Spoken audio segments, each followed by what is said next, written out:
Hello everyone, മറ്റൊരു വീഡിയോയിലേക്ക് എല്ലാവർക്കും സ്വാഗതം. ഇന്നലത്തെ നമ്മളുടെ വീഡിയോയിൽ നമ്മൾ സൈനോട്ടിക് ആൻഡ് എസൈനോട്ടിക് ഹാർട്ട് ഡിസീസസ് തമ്മിലുള്ള ഡിഫറൻസിനെ പറ്റി സംസാരിച്ചിരുന്നു. ഇന്ന് നമുക്ക് എസൈനോട്ടിക് ഹാർട്ട് ഡിസീസസിൽ പെട്ട ഒരു ഡിസീസ് കണ്ടീഷനെ പറ്റി സംസാരിക്കാം. നമ്മൾ ഇന്ന് കാണുന്നത് ഏട്രിയൽ സെപ്റ്റൽ ഡിഫെക്റ്റ്, അതായത് ASD. ആ പേരിന് സൂചിപ്പിക്കുന്നത് പോലെ തന്നെ ഈ ASD അല്ലെങ്കിൽ ഏട്രിയൽ സെപ്റ്റൽ ഡിഫെക്റ്റ് എന്നതുകൊണ്ട് ഉദ്ദേശിക്കുന്നത് റൈറ്റ് ആൻഡ് ലെഫ്റ്റ് ഏട്രിയത്തിന്റെ ഇടയിലെ സെപ്റ്റത്തിൽ ഉണ്ടാകുന്ന ഒരു ഡിഫെക്റ്റിനെയാണ് ഇത് സൂചിപ്പിക്കുന്നത്.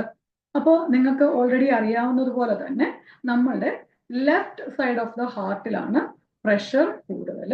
അപ്പോൾ അവിടെ അങ്ങനെ ഒരു defect, left and right side തമ്മിൽ ഒരു connection, that is actually abnormal, ഒരു അബ്നോർമൽ ഓപ്പണിംഗ് ഉണ്ടായാൽ എപ്പോഴും ബ്ലഡ് ലെഫ്റ്റ് സൈഡിൽ നിന്ന് റൈറ്റ് സൈഡിലേക്ക് ഷണ്ട് ചെയ്യപ്പെടും. ഓക്കെ, അപ്പോൾ ഇവിടെ എന്താണ് സംഭവിക്കുന്നത്? ഇവിടെ നമ്മളുടെ ലെഫ്റ്റ് ഏട്രിയത്തിൽ നിന്ന് റൈറ്റ് ഏട്രിയത്തിലേക്ക് ബ്ലഡ് ഷണ്ട് ചെയ്യുന്നു. അപ്പോൾ അവിടെ സംഭവിക്കുന്ന കാര്യങ്ങൾ നമുക്ക് സ്റ്റെപ്പ് ബൈ സ്റ്റെപ്പ് ഒന്ന് കാണാം. അപ്പോൾ ഇവിടെ നമ്മുടെ left side of the heart, സാധാരണഗതിയിൽ ലെഫ്റ്റ് ഏട്രിയത്തിൽ വരുന്ന ബ്ലഡ് മുഴുവനായിട്ടും ലെഫ്റ്റ് വെൻട്രിക്കിളിലേക്കാണ് പോകേണ്ടത്. അവിടുന്ന് ലെഫ്റ്റ് വെൻട്രിക്കിളിൽ നിന്ന് അയോർട്ട വഴി ജനറൽ സർക്കുലേഷനിലേക്ക് പോകുന്നു. അപ്പോൾ ആ അയോർട്ടയിലൂടെ ജനറൽ സർക്കുലേഷനിലേക്ക് പോകുന്ന ബ്ലഡിനെ ആണ് നമ്മൾ കാർഡിയാക് ഔട്ട്പുട്ട് എന്ന് പറയുന്നത്. നിങ്ങൾക്ക് അറിയാമെന്ന് വിചാരിക്കുന്നു എന്താണ് കാർഡിയാക് ഔട്ട്പുട്ട് എന്ന്.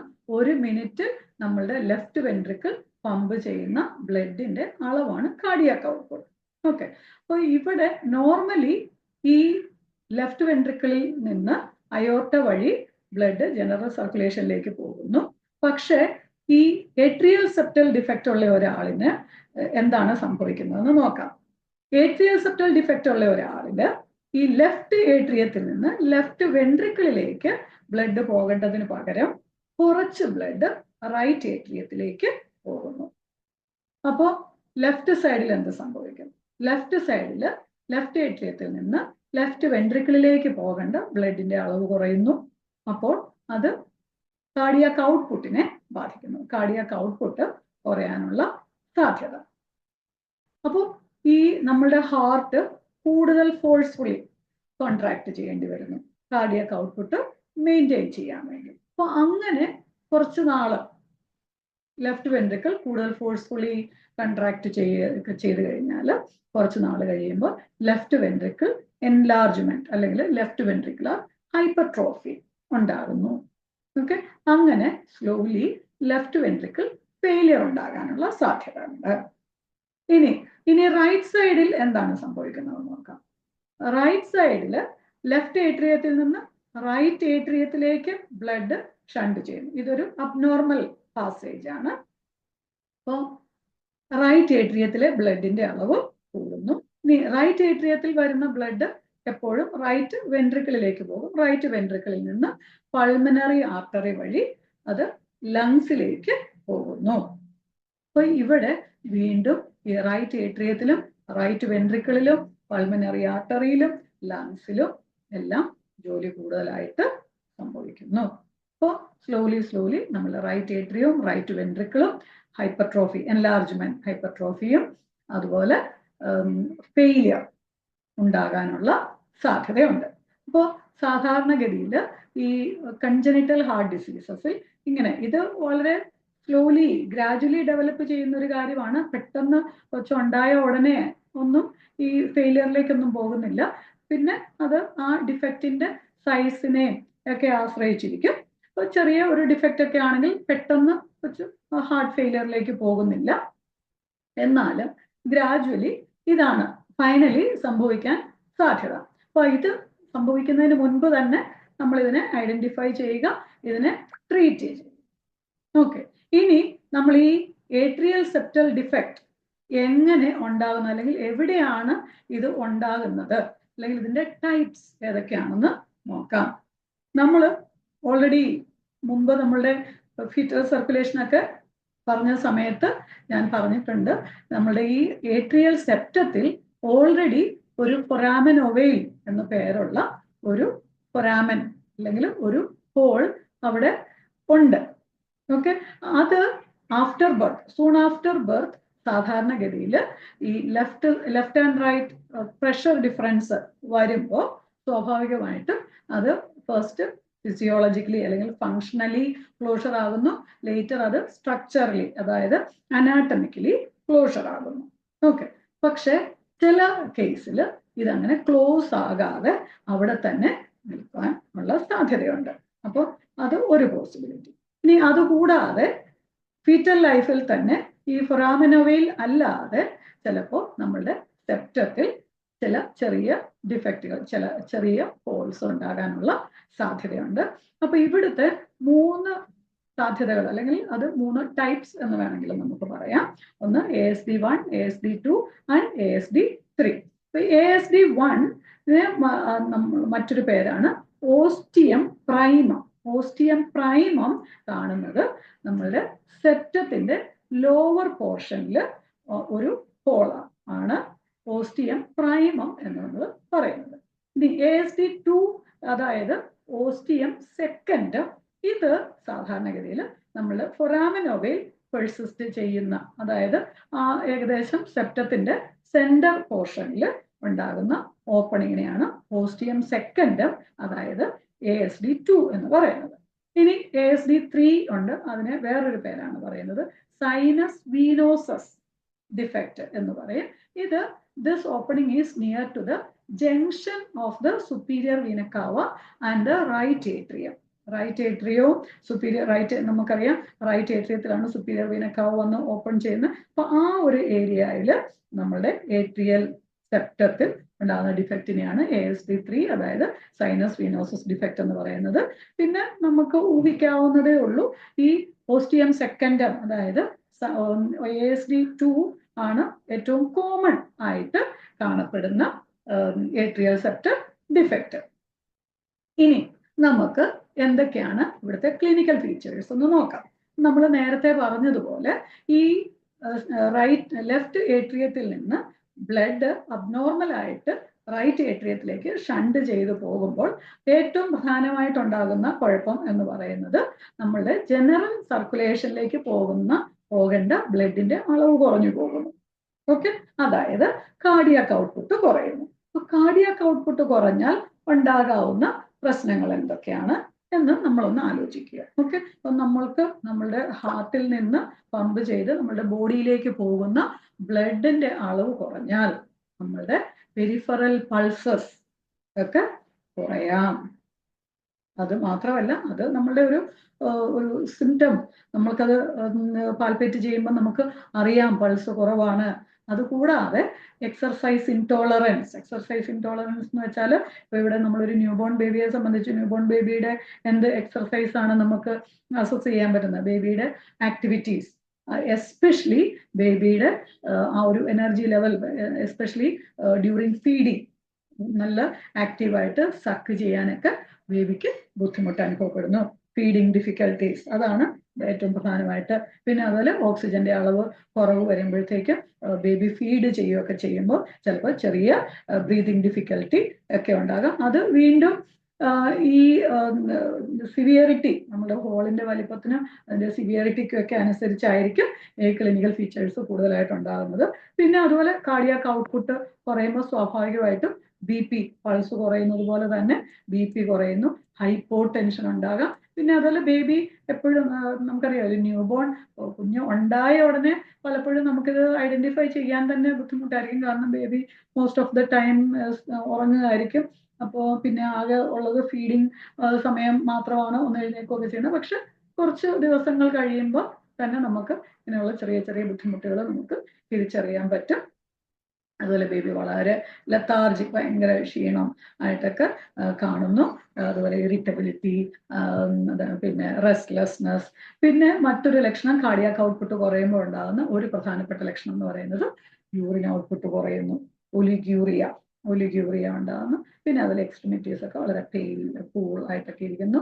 പിന്നെ അതുപോലെ കാർഡിയാക് ഔട്ട്പുട്ട് കുറയുമ്പോൾ അത് കോമ്പൻസേറ്റ് ചെയ്യാൻ വേണ്ടി ഹാർട്ട് കൂടുതൽ നമ്പർ കോൺട്രാക്ട് ചെയ്യാൻ ശ്രമിക്കും. അപ്പോൾ അതാണ് അത് that will lead to tachycardia. Okay, അപ്പോൾ ഇതൊക്കെയാണ് പൊതുവെ ഉണ്ടാകുന്ന ക്ലിനിക്കൽ ഫീച്ചേഴ്സ്. പിന്നെ അപ്പോൾ ഇനി നമുക്ക് ഇവിടെ നമുക്ക് എന്ത് ചെയ്യാം? സാധാരണ നമ്മൾ ചെയ്യുന്നത് അറ്റ് ബർത്ത് അല്ലെങ്കിൽ നമ്മളൊരു ആദ്യത്തെ 6 മാസം നമ്മൾ സാധാരണഗതിയിൽ ചെറിയ ഡിഫക്റ്റ് ഒക്കെ ആണെങ്കിൽ സാധാരണഗതിയിൽ നമ്മളൊന്നും ചെയ്യാറില്ല. പിന്നെ നമ്മളത് കണ്ടുപിടിക്കുന്നത് എക്കോ ടെസ്റ്റ് ഒക്കെ വഴി ആണ്. പിന്നെ അതുപോലെ നമ്മളിത് മാനേജ് ചെയ്യുന്നത് കാർഡിയാക് കത്തീഡ്രൈസേഷൻ വഴി. സാധാരണഗതി ഇത് പലതരത്തിൽ നമുക്ക് കറക്റ്റ് ചെയ്യാം. അപ്പൊ ചെറിയ ഒരു ഡിഫക്റ്റ് ഒക്കെ ആണെങ്കിൽ കാർഡിയാക് കത്തീഡ്രൈസേഷൻ വഴി നമുക്ക് അത് ക്ലോസ് ചെയ്യാം. ഒരു ചെറിയൊരു ഡിവൈസ് വെച്ചിട്ട് ആ ഹോളിനെ നമുക്ക് ക്ലോസ് ചെയ്യാം. അതല്ലെങ്കിൽ നമ്മൾ ഓപ്പൺ ഹാർട്ട് സർജറി ചെയ്യേണ്ടി വരും. അത് കുറച്ച് വലിയ ഡിഫക്റ്റ് ഒക്കെ ആണെങ്കിൽ ഓപ്പൺ ഹാർട്ട് സർജറി വഴി പിന്നെ അതുപോലെ നമ്മൾ ഇതിനെ ക്ലോസ് ചെയ്യുന്നു. ഓക്കെ, അപ്പൊ ഇങ്ങനെയാണ് നമ്മൾ ഇതിന്റെ മാനേജ്മെന്റ്. ഇവിടെ നമ്മളുടെ ഒരു നഴ്സിന്റെ റോൾ എന്ത്, അല്ലെങ്കിൽ നമ്മൾ എന്താണ് മോണിറ്റർ ചെയ്യേണ്ടത്, അങ്ങനെയൊക്കെയുള്ള ചോദ്യങ്ങൾ വന്നു കഴിഞ്ഞാൽ നമ്മളിവിടെ ഒരു ന്യൂബോൺ ഒരു കുഞ്ഞ് ഉണ്ടായി കഴിഞ്ഞാൽ നമ്മൾ ന്യൂബോൺ അസസ്മെന്റും ഒക്കെ ഉണ്ട്. അപ്പൊ ആ സമയത്ത് നമ്മൾ ബേബിയെ അസസ് ചെയ്യുന്നു. പിന്നെ അതുപോലെ ബേബിയുടെ ആക്ടിവിറ്റി ലെവൽ ഏറ്റവും പ്രധാനമായിട്ട് നമ്മൾ അസസ് ചെയ്യുന്നത് നമുക്കറിയാം ബേബിയുടെ ഫീഡിങ് ഒക്കെയാണ് നമ്മൾ അസസ് ചെയ്യുന്നത്.